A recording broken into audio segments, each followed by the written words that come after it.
is time to review the new Yeah Baby album.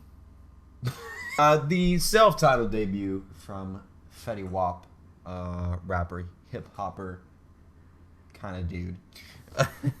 Rapper or whatever that has blown up recently. Fetty Wap has been around for a couple years, I would assume, at least from what I can find on the internet, and dropped the single Trap Love in the video for it, you know, way almost a year ago now, and this year has just kind of taken off with a string of top 10 singles, and has, from what I understand, beaten Lil Wayne's record of holding the most singles in the top 10 at one time, charting with 4 and I think a possible 5th just over the course of this summer. It didn't take too long for the industry to notice the potential cash cow that Fetty Wap is.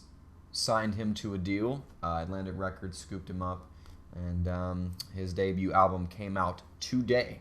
I've had the opportunity to listen to songs from it over the past few months, of course, with all the singles and different things posted on SoundCloud.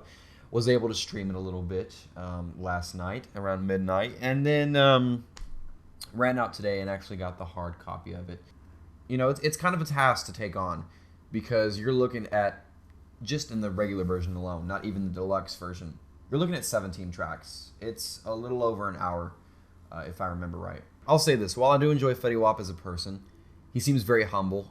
A hard upbringing, I'm sure, you know, considering his obvious condition with his eye, and, you know, just being inner city New Jersey, probably lower income. I'm sure he had a hard life, and it's great to see someone who is very passionate about music and who has had a rough life boost himself up and you know, put themselves into superstardom so that they can have a life better than what they once had. But Fetty Wap, to me, is just a hook rapper and a feature rapper. He doesn't have an issue writing a hook. He can do it, and it sounds good on a track.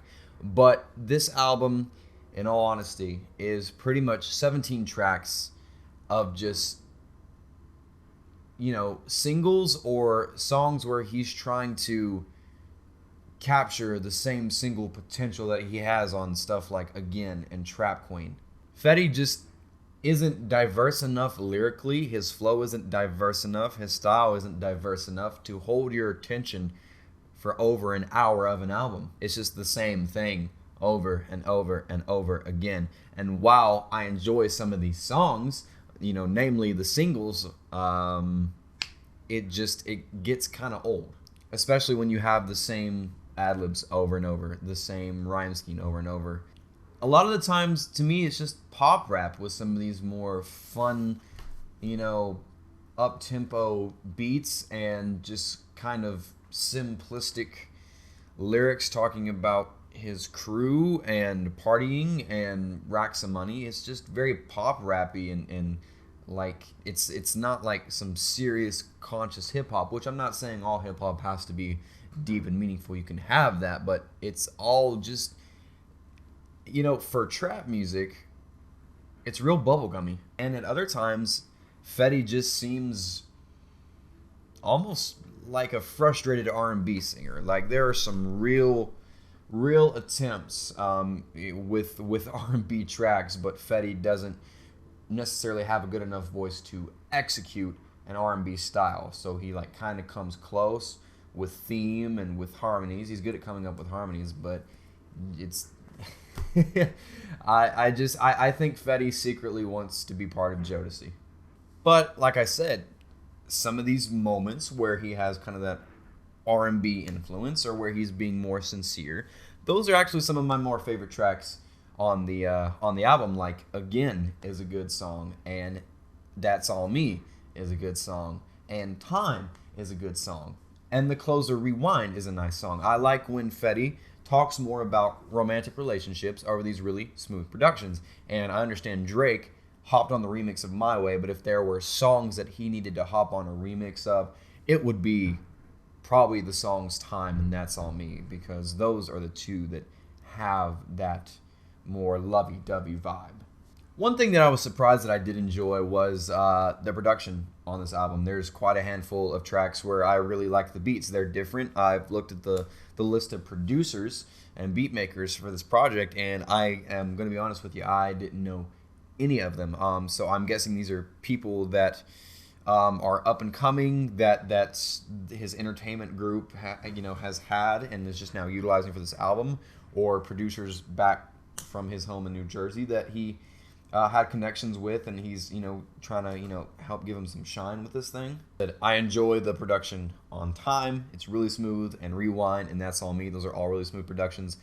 Again is a really cool production, very less is more, and I really like that in beats, as you guys know. The track I Wonder, I think, is the dopest beat on here, and the song Trap Love, which is got kind of a nice throwback Lex Luger feel. It's one of the more banger tracks on here, even though there's few and far between. So there's a lot of cool moments with the beats, but at the same time, there are a lot of beats on here that sound pretty dated. They sound like beats that would have been popular 4 or 5 years ago, and that's fine. But with every beat, it seems like that's what we're getting is just really old. Like, I feel like these are beats that would have been popular of songs during my sophomore year of high school. It just There's not much in the way of features on this album. As a matter of fact, the only artist that has a feature aside from a rapper named M80, who I'm not familiar with at all, is his Zoo Gang cohort, Montana Bucks, or he's going by Monty now on this album. Monty has quite a few features on this thing and is probably getting some really good royalties because he's on half of this album. And Monty's cool. I don't really feel like Monty brings too much to the table. It's a nice change of pace from Fetty, because Monty doesn't use the auto-tune as much. He doesn't sing his verses as much. He actually raps more, as opposed to where Fetty does that really singy, rappy thing, kind of in the same vein as Future.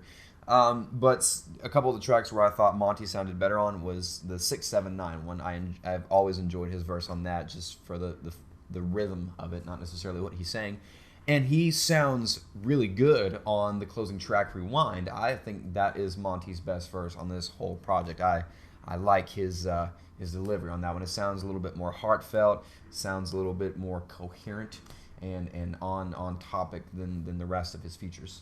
That's kind of all the thoughts I have on this album. There are some songs on here that are really fun, that I really like, that I blare in the speakers.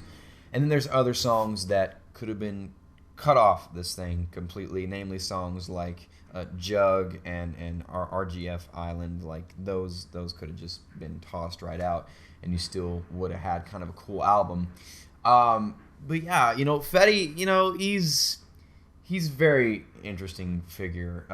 It's just this album. It is hard to stay focused for it. It comes out strong, and there's some nice production moments in the middle of the album, and then it's kind of a snoozer of a close to an album. And I just don't think Fetty needs to have a full-length project that is this long. I think this album should have been maybe 10 to 12 tracks, but 17 with just the non-deluxe alone.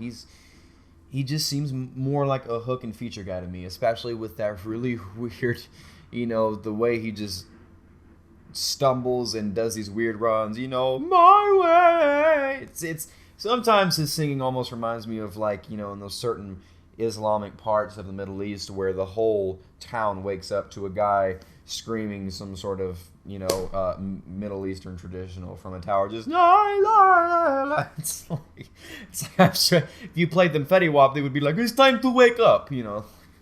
Nonetheless, I'm happy to support Fetty Wap.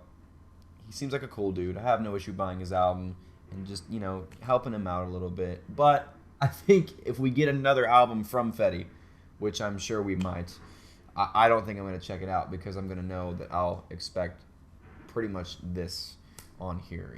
Boomin' is the only track on here that doesn't blend in with everything else. So that's all I got to say about this album. I'm feeling a D+ on this, and that's all I've got to say. So Ah.